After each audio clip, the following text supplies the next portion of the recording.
സ്ഥാപകായ ച ധർമ്മസ്യ സർവധർമ്മസ്വരൂപിണേ അവതാരവരിഷ്ഠായ രാമകൃഷ്ണായ തേ നമഃ.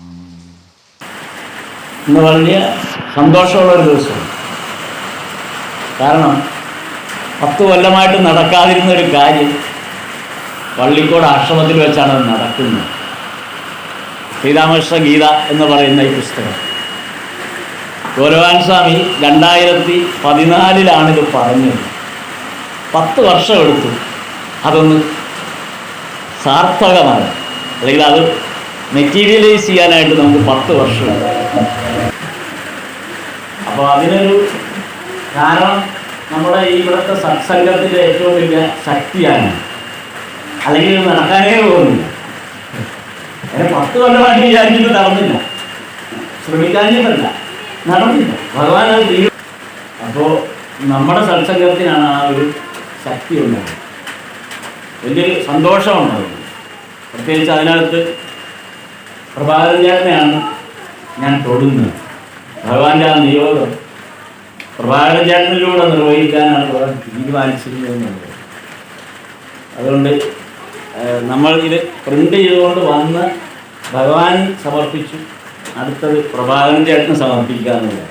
അതിന് സ്വാമി പ്രഭാകരൻ ചേട്ടൻ ഇതിൻ്റെ കുറച്ച് കൂടുതൽ ആവശ്യമുള്ള നമുക്ക് പ്രഭാകരൻ ചേട്ടൻ സ്വാമി ഏൽപ്പിക്കുക. എന്നാലും ഒരു ഭഗവാൻ സമർപ്പിക്കുന്ന പോലെ തന്നെ പ്രഭാകരൻ ചേട്ടൻ ഒന്ന് പറയും.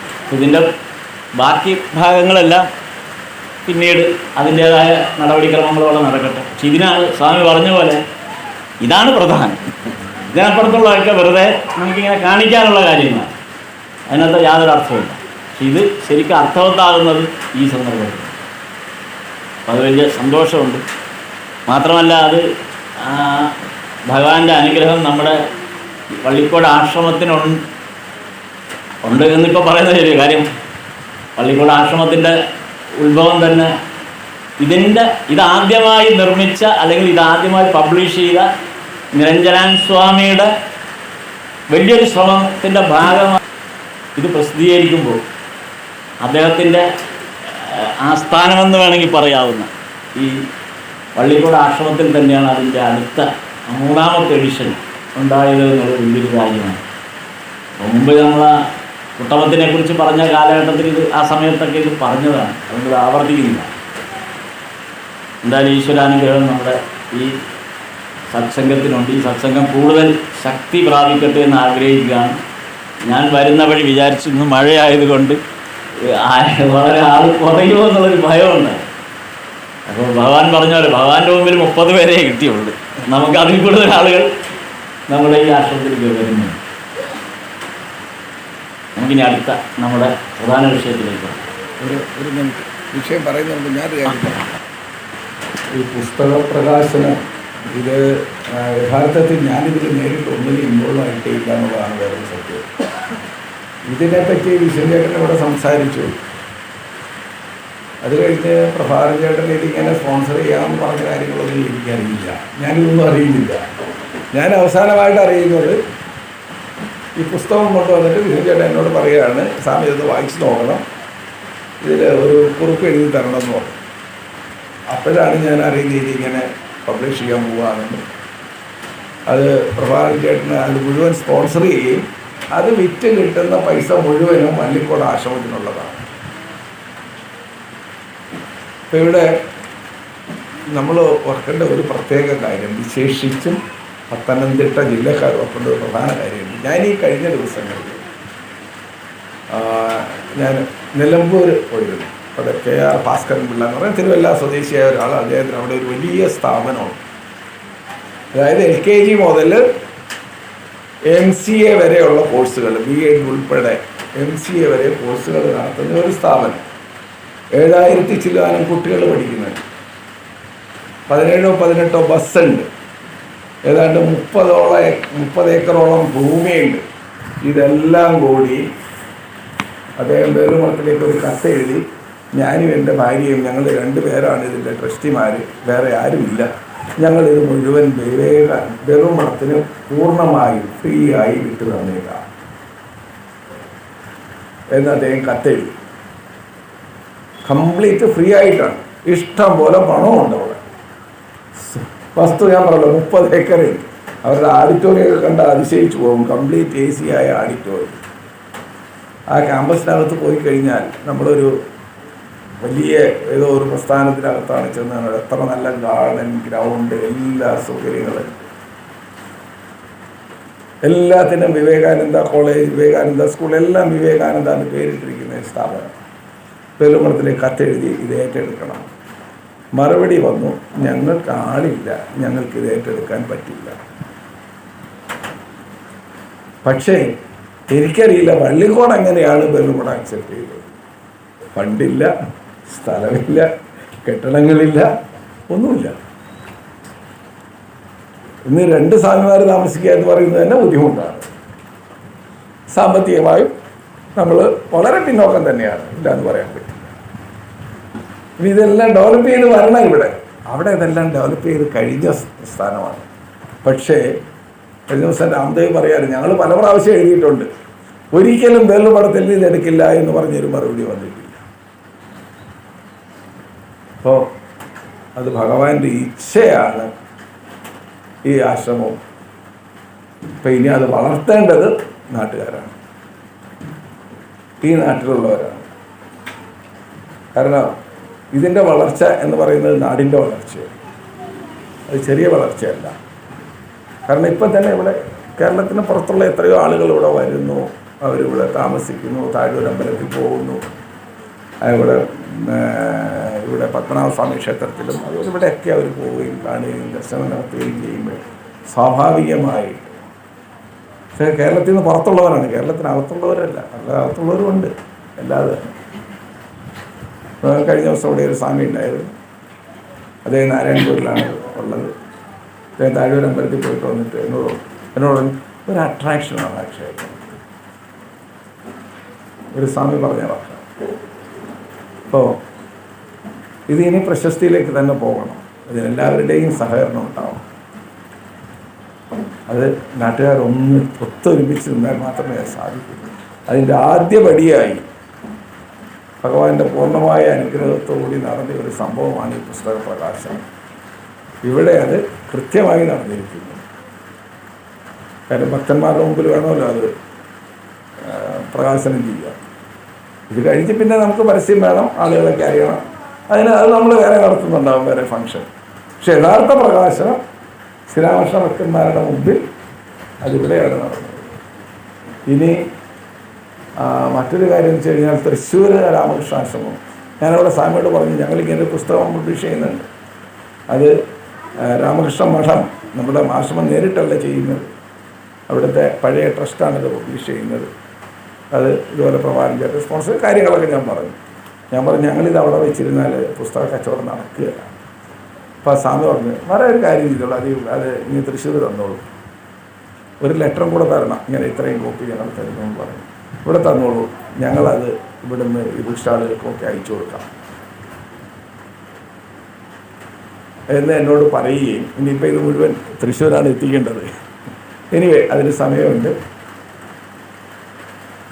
അങ്ങനെയാണ് ഈ പുസ്തകം ഇവിടെ പൂർത്തിയായത്. അപ്പം അതിന് കിഷൻ ചേട്ടനോടും പ്രഭാകരൻ ചേട്ടനോടും അതുപോലെ തന്നെ അത് പബ്ലിഷ് ചെയ്യാൻ തയ്യാറായ ആശ്രമ ട്രസ്റ്റ് ഭാരവാഹികളോടും എൻ്റെ വ്യക്തിപരമായ പേരിലും രാമകൃഷ്ണ മഠത്തിൻ്റെ പേരിലും നന്ദി അറിയിച്ചുകൊണ്ട് നമുക്കിവിടെ ഹാള് നിറച്ച ആളുകളുണ്ടാവും. ഇപ്പം മുന്നേറ്റത്തെ മാതിരി ഒന്നുമല്ല, 10, 15, 20 പേര് വന്നിട്ട് നമ്മുടെ അംഗസംഖ്യ കൂടി ഇനിയും കൂടണം. നമുക്ക് വലിയ ഹാളിൽ നടക്കണം. ഞാൻ എറണാകുളത്ത് വൈറ്റിൽ ആശ്രമം തുടങ്ങുന്ന സമയത്ത് അവിടെ ഇതുപോലുള്ള ബുദ്ധിമുട്ടുകളൊക്കെ ഉണ്ടായിരുന്ന സമയത്ത് സത്സംഗം തുടങ്ങി. അതായത് എറണാകുളം സിറ്റിയാണ്, 250 പേര്, 280 പേര്, 300 പേര് വരെയൊക്കെ സത്സംഗത്തിന് വരുമായിരുന്നു. അപ്പോൾ അതുപോലെ നമുക്ക് ഇവിടെ ഉണ്ടാകണം എന്നൊരു അഭ്യർത്ഥനയോട് കൂടി ഞാൻ വിരമിക്കുകയാണ്. കിഷൻ ചേട്ടൻ്റെ ക്ലാസ് കണ്ടിന്യൂ ആണ്. ഇന്ന് ഈ ദിവസം മറ്റൊരു വിഷയം ഞാൻ ഇവിടെ അവതരിപ്പിക്കുന്നത്, ഇന്നിപ്പോൾ ഇവിടെ പബ്ലിഷ് ചെയ്യാൻ പറ്റിയ ഒരു പുസ്തകത്തിൻ്റെ ആവേശം ഉൾക്കൊണ്ടിട്ടാണ്. മറ്റൊരു പുസ്തകത്തിൻ്റെ സ്ക്രിപ്റ്റ്, അതിൻ്റെ ഒരു ആകത്തുകയാണ് ഞാൻ ഇന്നിവിടെ കൊണ്ടുവന്നത്. ഈ സ്ക്രിപ്റ്റാണ് ഇനി ഒരു പുസ്തകമാകാൻ പോകുന്നത്. ആ പുസ്തകം എന്ന് പറയുന്നത് ബംഗാളിലെ ഏറ്റവും പ്രഗത്ഭയായ അല്ലെങ്കിൽ പ്രശസ്തയായ നാടക നടി വിനോദിനി ദാസിയുടെ ഭഗവാനോടുള്ള ആ അർപ്പണ മനോഭാവത്തിൻ്റെ കഥ പറയുന്നൊരു പുസ്തകമാണ്. അപ്പം അതിൻ്റെ വർക്കുകളൊക്കെ ആരംഭിച്ചു. താമസിയാതെ അതൊരു പുസ്തകമായി വരും. അതും നമുക്കിവിടെ പള്ളിക്കോട് ആശ്രമത്തിൻ്റെ ഇതേപോലെ സത്സംഗത്തിൽ വീണ്ടും നമ്മളത് ചെയ്യും. അപ്പോൾ കൂടുതൽ പുസ്തകങ്ങൾ ഉണ്ടാകാനുള്ളൊരു പ്രേരണ, കാര്യം നിരഞ്ജനാൻ സ്വാമിക്ക് ഇതിൽ വലിയ കാര്യമുണ്ടാകും. കാര്യം നിരഞ്ജനാൻ സ്വാമിയാണ് പ്രബുദ്ധ കേരളത്തെ ഇവിടെ ആദ്യമായിട്ട് നിർമ്മലാൻ സ്വാമി വിഭാവനം ചെയ്തപ്പോൾ അത് നിരഞ്ജനാൻ സ്വാമിയെയാണ് ഏൽപ്പിച്ചത്. അപ്പോൾ പബ്ലിഷിംഗ് മേഖലയിൽ ഏറ്റവും കൂടുതൽ താല്പര്യമുള്ളൊരു സ്വാമിയുടെ ആസ്ഥാനത്താണ് നമ്മളിരിക്കുന്നത്. അതുകൊണ്ട് പള്ളിക്കോട് ആശ്രമത്തിന് കൂടുതൽ ഈ മണ്ണിൽ നിന്നായിരിക്കും ഇനി കൂടുതൽ പുസ്തകങ്ങൾ ഉണ്ടാകേണ്ടതെന്നുള്ളൊരു ഉൾവിളി പോലെ വിചാരിക്കുകയാണ്. അപ്പം അതനുസരിച്ചാണ് അതനുസരിച്ചാണ് ഈ കേൾക്കാമല്ലോ അല്ലേ പറയുന്നത്, കേൾക്കാം, കുഴപ്പമില്ല, ഇത്രയും പേരല്ലേ. അപ്പം അതനുസരിച്ചാണ് വിനോദിനി ദാസിയെക്കുറിച്ചുകൂടെ ഒരു പുസ്തകം തയ്യാറാക്കാമെന്ന് തീരുമാനിക്കുന്നത്. അപ്പോൾ നമ്മൾ ഈ എന്തുകൊണ്ടാണ് വിനോദിനി ദാസി എന്നുള്ളതാണ് നമ്മൾ ഇനി മനസ്സിലാക്കേണ്ടത്. ഭഗവാൻ ഏതൊക്കെ തരത്തിലുള്ള ആളുകളെയാണ് ശ്രീരാമകൃഷ്ണദേവൻ തൻ്റെ അടുത്തേക്ക് ആകർഷിച്ചിട്ടുള്ളതെന്നുള്ളത്. നിസ്സാരന്മാരൊന്നുമല്ല, അക്ഷരാഭ്യാസമില്ലാത്ത, ദക്ഷിണേശ്വരത്തെ വെറും ഒരു പൂജാരിയായിരിക്കുന്ന, ആരും അറിയാൻ അത്രയൊന്നും പ്രശസ്തനല്ലാത്ത, ആരും അറിയാത്ത, വലിയ പ്രകടനപരതയൊന്നുമില്ലാത്ത ഒരു വ്യക്തി എങ്ങനെയാണ് ബംഗാളിൻ്റെ സാമൂഹിക പശ്ചാത്തലത്തിൽ നിന്നുകൊണ്ട് ഇത്രയധികം നേട്ടങ്ങളെടുത്തത്. ഈ ഭാരതത്തിനെ തന്നെ ഭാരതത്തിൻ്റെ ഭാവിയെ വിഭാവനം ചെയ്തുകൊണ്ട് തിരുത്തി എഴുതുകയാണ്. എങ്ങനെയാണ് അത് സംഭവിച്ചതെന്നുള്ളതാണ്. അപ്പോൾ അവിടെ സ്വീകരിക്കപ്പെട്ടത് വലിയ പണ്ഡിതവരേണ്യന്മാർ മാത്രമല്ല. കാര്യം അങ്ങനെ ഒരു റീഫോർമേഷന് വേണ്ടിയിട്ട് തയ്യാറെടുത്തപ്പോൾ പണ്ഡിതന്മാരെ മാത്രമല്ല, കാര്യം ബംഗാളിലെ ആ കാലഘട്ടത്തിൽ ഉണ്ടായിരുന്ന പണ്ഡിതന്മാരെ വേണമെങ്കിൽ മുഴുവനും കൊണ്ടുവരാം. അതിനുള്ള സാധ്യതകൾ അവിടെ ഉണ്ടായിരുന്നു. കാര്യം നമ്മൾ നേരത്തെ പറഞ്ഞ പോലെ കേശവചന്ദ്ര സേനെ പോലുള്ളവരാണ് ഇതിനു വേണ്ടി ശ്രമിച്ചത്. അപ്പോൾ കേശവചന്ദ്ര സേൻ എന്നൊക്കെ വിചാരിച്ചു കഴിഞ്ഞാൽ ഇന്ത്യ മുഴുവനും ആകർഷിക്കാൻ പറ്റുന്ന തരത്തിലാണ്.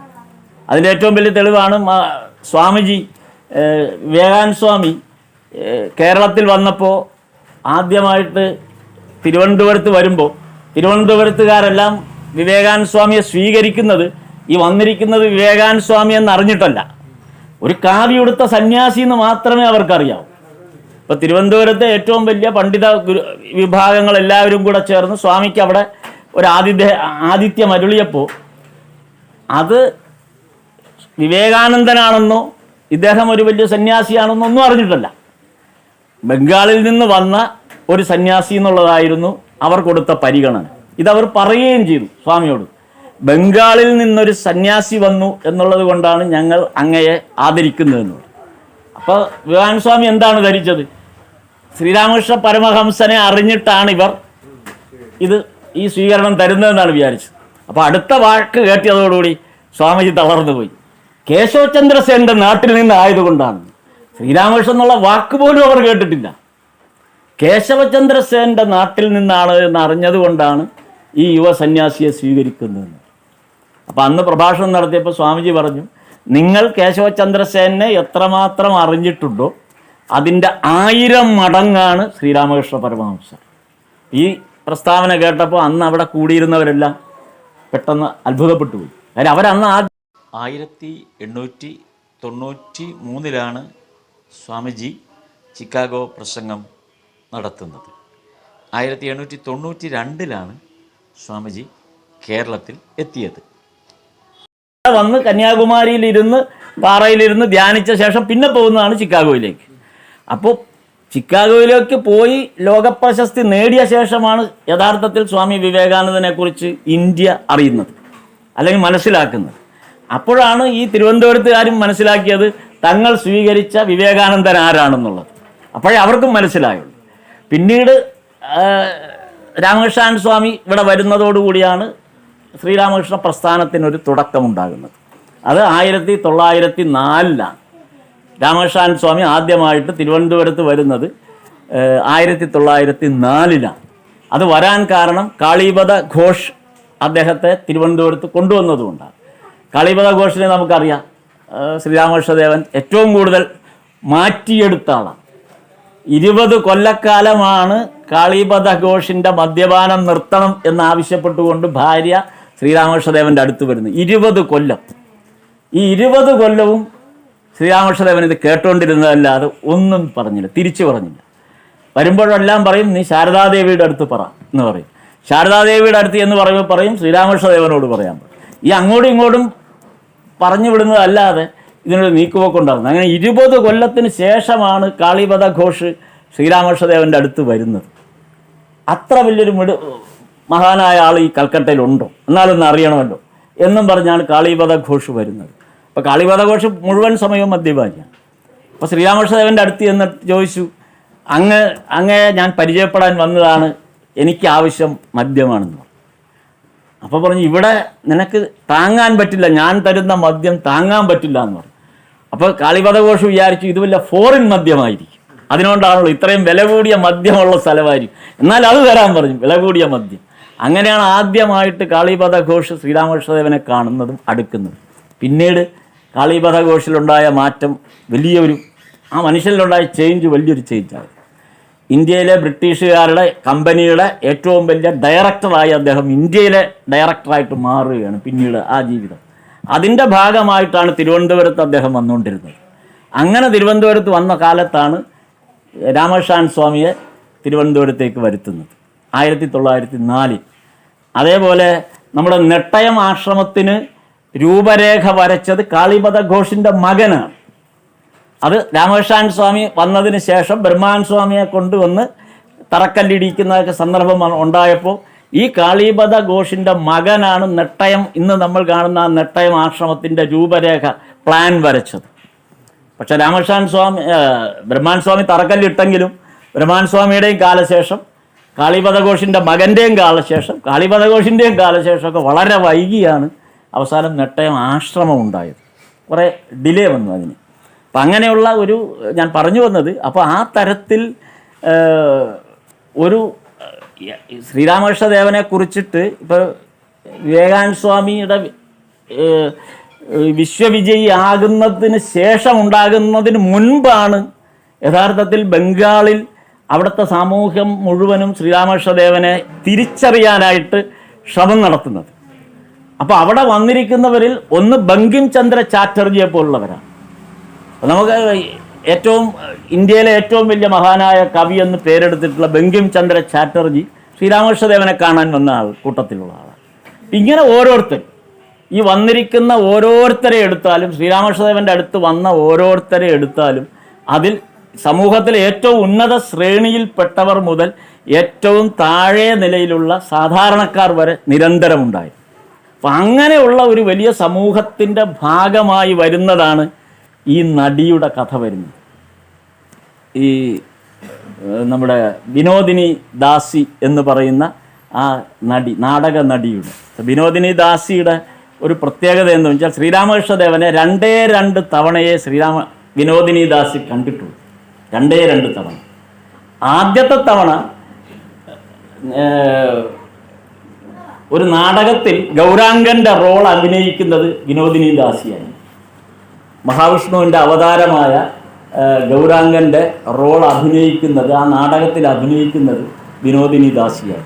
അപ്പോൾ ആ നാടകം കാണാനായിട്ട് ശ്രീരാമകൃഷ്ണദേവൻ സ്റ്റാർ തിയേറ്ററിൽ വരുന്ന സന്ദർഭത്തിലാണ് ഈ അഭിനയം കണ്ടിട്ട് സ്റ്റേജിലിരിക്കുന്ന വിനോദിനി ദാസി അവതരിപ്പിക്കുന്ന ഗൗരാംഗൻ എന്ന് പറയുന്ന ആ ഈശ്വരൻ്റെ കഥാപാത്രത്തെ കണ്ട് യഥാർത്ഥ ഈശ്വരനാണെന്ന് ഉള്ള ബോധത്തോടു കൂടി ശ്രീരാമകൃഷ്ണദേവൻ സമാധി അവസ്ഥയിലേക്ക് പോയി.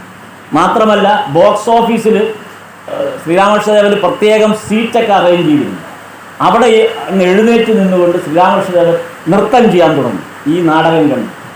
അങ്ങനെ വിനോദിനി ദാസിയോടുള്ള ഏറ്റവും, ഈ നാടകത്തിൻ്റെ ആ മഹത്വം കണ്ടിട്ട്, വിനോദിനി ദാസിയുടെ മഹത്വം കണ്ടിട്ട് ശ്രീരാമകൃഷ്ണദേവൻ ഈ നാടകം തീർന്നപ്പോൾ സ്റ്റേജിലേക്ക് കയറി ചെന്ന് വിനോദിനി ദാസിയുടെ മുമ്പിൽ ചെന്ന് നിൽക്കുകയാണ്. എന്നിട്ട് വിനോദിനി ദാസിയെ തൊഴുകയാണ്. അപ്പോഴാണ് അവർ ശ്രീരാമകൃഷ്ണദേവൻ്റെ കാൽക്കൽ നമസ്കരിച്ചത്. അവർക്ക് ശ്രീരാമകൃഷ്ണദേവനെ അങ്ങനെ അടുത്തൊന്നും അറിയില്ല, പക്ഷെ കേട്ടിട്ടുണ്ടെന്ന് പറഞ്ഞു. അങ്ങനെയാണ് ആദ്യമായിട്ട് വിനോദിനി ദാസി ശ്രീരാമകൃഷ്ണദേവനെ കാണുന്നത്. പിന്നെ കാണുന്നില്ല. പിന്നീട് വിനോദിനി ദാസിയുടെ ജീവിതം ഈ നാടകത്തിൻ്റെ ഒരു പശ്ചാത്തലത്തിൽ മുന്നോട്ട് പോയിക്കൊണ്ടിരിക്കുകയാണ്. പിന്നീട് വിനോദിനി ദാസിക്ക് വലിയ പ്രശസ്തയായി മാറി, ഇന്ത്യയിൽ മുഴുവൻ അറിയപ്പെടുന്ന വലിയ നടിയായി മാറി. ഇന്നത്തെ സാഹചര്യത്തിൽ സൂപ്പർ സ്റ്റാർ എന്നൊക്കെ പറയാവുന്നു. പൊതുസമൂഹത്തിൽ ഇറങ്ങി നിന്നാൽ ആളുകൾ കൂടുന്ന അത്രയും വലിയ പ്രശസ്തയായി മാറിയ ഒരു നടിയായി മാറിക്കഴിഞ്ഞപ്പോൾ ആ സന്ദർഭത്തിലാണ് ശ്രീരാമകൃഷ്ണദേവന് ക്യാൻസർ ബാധിതനായി ചികിത്സ ആരംഭിക്കുന്നത്. അങ്ങനെ ആദ്യമായിട്ട് ദക്ഷിണേശ്വരത്ത് നിന്ന് ചികിത്സയ്ക്ക് വേണ്ടി കൊണ്ടുവന്ന് താമസിപ്പിക്കുന്നത് കൽക്കട്ടയിലെ ശ്യാംപുക്കൂറിലാണ്. ശ്യാംപുക്കൂറിൽ വന്ന് താമസിക്കുന്ന സന്ദർഭത്തിലാണ് വിനോദിനി ദാസി ഈ വാർത്ത അറിഞ്ഞിട്ട് ഗിരീഷ് ചന്ദ്ര ഘോഷിനോട് പറഞ്ഞു. ഗിരീഷ് ചന്ദ്ര ഘോഷാണ് നാടകത്തിൻ്റെ രചനയും സംവിധാനവും ഒക്കെ നിർവഹിക്കുന്നത്. ആ നാടക കമ്പനിയുടെ തന്നെ പ്രൊഡക്ഷൻ സൈഡൊക്കെ നോക്കുന്നത് ഗിരീഷ് ചന്ദ്ര ഘോഷാണ്. അപ്പോൾ ഗിരീഷ് ചന്ദ്ര ഘോഷിനോട് പറഞ്ഞു, എനിക്ക് ശ്രീരാമകൃഷ്ണദേവനെ ഒന്ന് കാണണം എന്ന് പറഞ്ഞു. അപ്പോൾ പറഞ്ഞു വളരെ ബുദ്ധിമുട്ടാണ്. ഒന്നാമത്തെ കാര്യം, ഇവർ പ്രശസ്തയായ ഒരു നടിയാണ്, ഇവരെ അവിടെ കൊണ്ടുപോകാൻ പറ്റില്ല, പ്രത്യേകിച്ച് സ്ത്രീയാണ്, അതുകൊണ്ട് തന്നെ ബുദ്ധിമുട്ടുണ്ട്. മാത്രമല്ല ശ്രീരാമകൃഷ്ണദേവനെ സംബന്ധിച്ച് ഇപ്പോൾ അസുഖം ബാധിച്ചിരിക്കുന്നത് കൊണ്ട് സന്ദർശകരെ ഒഴിവാക്കിക്കൊണ്ടിരിക്കും. പ്രത്യേകിച്ച് ഈ വിനോദിനി ദാസിയെപ്പോലുള്ള ആരും നടിമാരും അങ്ങനെ എന്തൊക്കെ പറഞ്ഞാലും സമൂഹത്തിൽ ഒരു നടിക്ക് അക്കാലത്ത് കൊടുക്കുന്ന വാല്യൂ എന്ന് പറയുന്നത് വളരെ വ്യത്യാസമാണ്. അതുകൊണ്ട് തന്നെ ശ്രീരാമകൃഷ്ണദേവനെ വന്ന് കാണുന്നതിൽ ബുദ്ധിമുട്ടുണ്ട്. അപ്പോൾ പിന്നെ വിനോദിനി ദാസിക്ക് ഇനി എങ്ങനെ ഭഗവാനെ കാണും എന്നുള്ളതാണ്. കണ്ടേ അടങ്ങും. ഇതിനൊരു പരിഹാരം ആര് നിർദ്ദേശിക്കുമെന്ന് ഇങ്ങനെ വിനോദിനി ദാസി അന്വേഷിച്ചിരിക്കുമ്പോഴാണ് കാളീപദ ഘോഷിനെ കാണുന്നത്. അതാണ് ഞാൻ നേരത്തെ കാളീപദ ഘോഷിൻ്റെ കാര്യം പറഞ്ഞത്. ഏത് കാര്യം ഉണ്ടായാലും അത് നിവർത്തിക്കാൻ കഴിവുള്ള ഒരാളായിരുന്നു കാളീപദ ഘോഷ്. അത്രയ്ക്ക് ഇച്ഛാശക്തി ഉണ്ടായി. അപ്പോൾ കാളീപദ ഘോഷിനോട് വിനോദിനി ദാസി പറഞ്ഞു, എനിക്ക് ശ്രീരാമകൃഷ്ണദേവനെ അത്യാവശ്യമായിട്ട് കാണണം, ശ്യാംപുക്കൂറിലെ അദ്ദേഹത്തിൻ്റെ താമസ സ്ഥലത്ത് പോയി കാണണം, അതിന് വേണ്ട സൗകര്യം എനിക്ക് ഒരുക്കിത്തരണം എന്ന് പറഞ്ഞു. അപ്പോൾ കാളീപദ ഘോഷ് പറഞ്ഞു, ഒട്ടും വിഷമിക്കുന്ന, ഞാൻ അതിന് വേണ്ട സൗകര്യം ഒരുക്കിത്തരാമെന്ന്. അപ്പം ഗിരീഷ് ചന്ദ്ര ഘോഷിനോട് പറഞ്ഞു കാളീപദ ഘോഷ്, ഇങ്ങനെ വിനോദിനി ദാസി പറയുന്നു ശ്രീരാമകൃഷ്ണദേവനെ കാണണം എന്ന് പറയുന്നു, എന്താണ് ഞാൻ അവരെ അവിടെ കൊണ്ടുപോകട്ടെ എന്ന്. അപ്പോൾ ഗിരീഷ് ചന്ദ്ര ഘോഷ് പറഞ്ഞാൽ വലിയ അപകടമാണ്. കാര്യം ഒന്നാമത് സ്ത്രീകളെ അങ്ങോട്ട് കൊണ്ടുപോകാൻ പാടില്ല, രണ്ടാമത് ഇവരൊരു നടിയാണ്. അപ്പോൾ ഇവരെ അവിടെ കൊണ്ടുപോകുന്നത് വലിയ റിസ്ക്കാണ്, അതുകൊണ്ട് അത് നടക്കുന്ന കാര്യമല്ല. അപ്പോൾ കാളീപദ ഘോഷ് ഞാനൊന്ന് ശ്രമിച്ചു നോക്കട്ടെ, എന്നാൽ ശ്രമിച്ചു നോക്കാൻ പറ്റും. ഉടൻ തന്നെ ആ ദിവസം നാടകം കഴിഞ്ഞപ്പോൾ ഈ ഗ്രീൻ റൂമിലേക്ക് കാളീപദ ഘോഷ് കയറി ചെല്ലുക. എന്നിട്ട് പറഞ്ഞു, ഈ ഗ്രീൻ റൂമിൽ വെച്ച് നിങ്ങൾ ഒരു വിദേശ പുരുഷൻ്റെ വേഷം കെട്ടണം, അതായത് ഒരു സായിപ്പിൻ്റെ വേഷം കെട്ടണം, ഒരു ബ്രിട്ടീഷുകാരൻ്റെ വേഷം കെട്ടണമെന്ന് പറഞ്ഞു. വിനോദിനി ദാസി സമ്മതിച്ചു. അങ്ങനെ മീശയൊക്കെ വെച്ച്, കണ്ടാൽ നല്ല വെളുത്ത നിറമായതുകൊണ്ട് സായിപ്പാണെന്ന് കണ്ടാൽ തോന്നും, ഹാറ്റൊക്കെ വെച്ച് കോട്ടൊക്കെ ഇട്ട് കാൻസൊക്കെ ഇടിയിച്ച് കണ്ടാൽ ഒന്നാം തരം ഒരു സായിപ്പ്. ആർക്കും സംശയം വരില്ല, ഇത് സ്ത്രീയാണെന്ന് സംശയമില്ല, പ്രത്യേകിച്ച് ഇതൊരു സായിപ്പാണെന്നുള്ള ബ്രിട്ടീഷുകാരനാണെന്നുള്ള തോന്നലുണ്ടാക്കുകയും ചെയ്യും. അങ്ങനെയാണ് ഇവർ കുതിരവണ്ടിയിലേക്ക് കയറി നേരെ ശ്യാംപുക്കൂറിലെത്തുന്നത്. ഇതാരോടും പറഞ്ഞിട്ടില്ല. ഈ വേഷം മാറിയ വിവരം വിനോദിനി ദാസിക്കും കാളീപദ ഘോഷിനും അല്ലാതെ ലോകത്താർക്കും അറിയില്ല. അപ്പോൾ ഇവർ രണ്ടുപേരും കൂടെ ശ്യാംപുക്കൂറിലെ വീടിൻ്റെ മുമ്പിൽ വന്ന് ഇറങ്ങുക. അപ്പോൾ അവിടെ ഉണ്ടായിരുന്നവരൊക്കെ വിചാരിച്ചു ഏതോ ഒരു ബ്രിട്ടീഷ് ഉന്നത അധികാരിയാണ് വരുന്നത്. പ്രത്യേകിച്ച് കാളീപദ ഘോഷിൽ അന്ന് ബ്രിട്ടീഷ് ഗവൺമെൻറ്റിൽ വലിയ സ്വാധീനമുള്ള സമയമാണ്. അപ്പോൾ അതിൻ്റെ പേരിൽ അന്നത്തെ ഭരണതലത്തിലുള്ള ഏതോ ബ്രിട്ടീഷുകാരനാണ്, സായിപ്പാണ് വരുന്നതെന്ന് പറഞ്ഞ് എല്ലാവരും കൂടെ വിനോദിനി ദാസിയെ സ്വീകരിച്ചപ്പോൾ കാളീപദ ഘോഷ് പറഞ്ഞു, ഇദ്ദേഹത്തിന് ഭഗവാനെ കാണണം, ശ്രീരാമകൃഷ്ണദേവനെ കാണണം, അതിനെന്താ. അപ്പോൾ എല്ലാവരും മുറിയിൽ നിന്ന് മാറിക്കൊടുത്തു.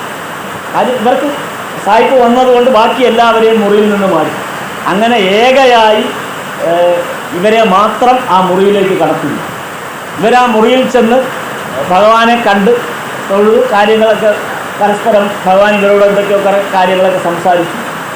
അത് കഴിഞ്ഞ് ഭഗവാൻ ചിരിച്ചു. ഭഗവാന് മനസ്സിലായി ഈ വന്നിരിക്കുന്നത് ആരാണ് എന്ന് ഭഗവാന് മനസ്സിലായി. പക്ഷെ ഭഗവാൻ അത് പ്രകടിപ്പിച്ചില്ല. ഈ വന്നത് ഇന്നയാളാണെന്ന്, വേഷം കെട്ടി വന്നതാണെന്നൊന്നും ഭഗവാൻ പ്രകടിപ്പിച്ചില്ല. അവരെ ആ ഒരു ബ്രിട്ടീഷുകാരൻ എന്നുള്ള നിലയിൽ തന്നെ ട്രീറ്റ് ചെയ്തു. എന്നിട്ട് ഇവരങ്ങ് പോവുകയും ചെയ്തു. പോയി കഴിഞ്ഞു കഴിഞ്ഞപ്പോൾ ഇത് ഭഗവാനോട് പറയണമല്ലോ. അപ്പോൾ ബാക്കിയുള്ള, അതായത് കാളിപദ ഘോഷിന് മാത്രമാണ് ഈ വിവരം അറിയാവുന്ന ഒരു കാര്യം. കാളിപദ ഘോഷിന് മറ്റാരോടും ഇത് പറയാൻ പറ്റില്ല, കാര്യം ഇങ്ങനെ ഒരു കള്ളക്കളി കളിച്ചു എന്നുള്ളത്. അതുകൊണ്ട് എന്നാൽ ഭഗവാനോട് പറയാതിരിക്കുന്നത് ശരിയല്ലല്ലോ. അപ്പോൾ ഭഗവാൻ ഇത് അറിഞ്ഞ് അല്ലെങ്കിൽ അറിയാമെന്നുള്ള കാര്യം കാളിപദ ഘോഷിന് അത്ര ധാരണ പോരാ. അതുകൊണ്ട് കാളിപദ ഘോഷ് വിനോദിനി ദാസിയെ തിരിച്ച് കൊണ്ടുപോയതിന് ശേഷം മടങ്ങി വന്ന് ഭഗവാന്റെ അടുത്ത് വന്നിട്ട് പറഞ്ഞു, ഞാൻ ഇങ്ങനെ ഒരു കള്ളക്കളി കളിച്ചു, ആ വന്നത് നാടക നടി വിനോദിനി ദാസിയായിരുന്നു. അപ്പോൾ ഭഗവാൻ പറഞ്ഞു, എനിക്കവരെ അറിയാവുന്നത്, അതുകൊണ്ട് വിഷമിക്കണ്ട. അവർക്ക് എന്നെ വന്ന് കാണാൻ നീ സ്വീകരിച്ച ഏത് മാർഗവും അത് തെറ്റായ മാർഗമല്ല, അത് അവരുടെ ഒരു സാക്ഷാത്കാരത്തിന് സംബന്ധിച്ചതാണ്. അങ്ങനെയാണ് വിനോദിനി ദാസി അവസാനമായിട്ട് ഭഗവാനെ കാണുന്നത്. ഈ ഒരു ദർശനത്തോടു കൂടി തന്നെ അല്ലെങ്കിൽ തന്നെ അവർ ഭഗവാന്റെ വലിയ ഭക്തയായി മാറിയിരുന്നു. ഈ ഒരു ദർശനത്തിന് ശേഷം അവർ പൂർണ്ണമായിട്ട് ശ്രീരാമകൃഷ്ണ ഭഗവാന്റെ ആ ഭക്തയായി മാറുകയും സ്വന്തം ജീവിതം അതിനുവേണ്ടി സമർപ്പിക്കുകയും ചെയ്തു. അവരുടെ വീട്ടിൽ അതുവരെ ഉണ്ടായിരുന്ന ആ പൂജാമുറിയിൽ ഉണ്ടായിരുന്ന മറ്റ് ചിത്രങ്ങളെക്കാളെല്ലാം പ്രധാനമായിട്ട് പിന്നീട് ഭഗവാന്റെ ദേഹത്യാഗത്തിനൊക്കെ ശേഷം വളരെ പിന്നീട് ഇവർ 1942-43 ആണ് ഇവർ മരിക്കുന്നത്. അപ്പോൾ അതിന് ഏതാണ്ട് 1930-കളുടെ ആ കാലഘട്ടത്തിൽ ആ സന്ദർഭത്തിലാണ് ഇവരുടെ വീട്ടിൽ ഇവരുടെ പൂജാമുറിയിൽ പ്രധാനമായിട്ടും ഭഗവാന്റെ ഒരു ചിത്രം പ്രതിഷ്ഠിച്ചുകൊണ്ട് അങ്ങനെ പൂർണ്ണ സമയം ഭഗവാന്റെ ഒരു ഭക്തയായിട്ട് അവർ മാറുകയാണുണ്ടായത്. ഇതാണ് വിനോദിനി ദാസിയിലുണ്ടായ വലിയൊരു പരിവർത്തനം.